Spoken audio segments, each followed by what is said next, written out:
with that, let's move on. The Lost Chinese Kingdom. The year is 1929, and a Chinese farmer in Sichuan, China, is digging on a part of his land that is yet to be developed. However, while digging on this land, he finds something interesting. It's a jade artifact. However, it's not the only one he's going to find. And over the course of an hour of digging, he finds multiple jade and gold artifacts. However, while this discovery was notable, it barely scratches the surface on what was going to be found in this area.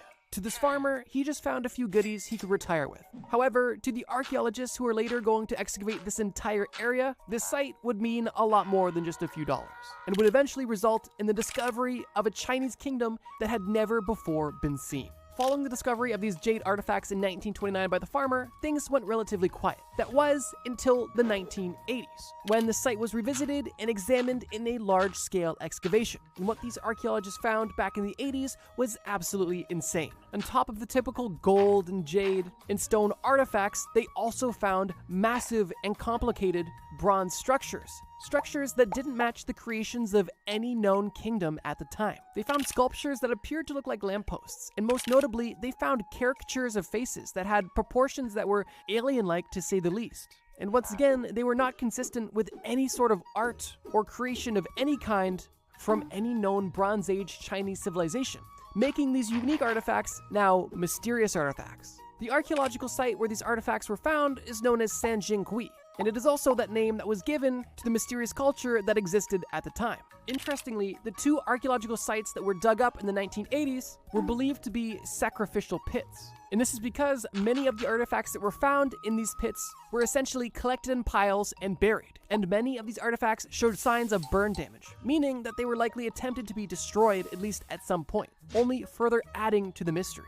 During the Bronze Age, the only two primary civilizations that were known to have such large bronze structures in terms of masks, statues, and ritualistic objects were the Egyptians and the Greeks. And the discovery of Sanjinghui was a first for China, because previously they were not in the conversation for massive bronze artifacts being created in the Bronze Age. However, now there was undeniable evidence that they were very much so participating in the creation of massive bronze structures. And while that fact is interesting enough on its own, it's only the tip of the iceberg, because there is still so much more that is unexplained. What exactly did these sculptures represent? Who were these alien-like people? What were these masks used for? Were they ritualistic? Were they religious? Were they spiritual? And most importantly, who made them and why? And unsurprisingly, the answer is unclear. To this day, multiple archaeological sites remain active, consistently trying to discover the mysteries hidden in these sites. However, most of the things that are found only breed more questions than answers.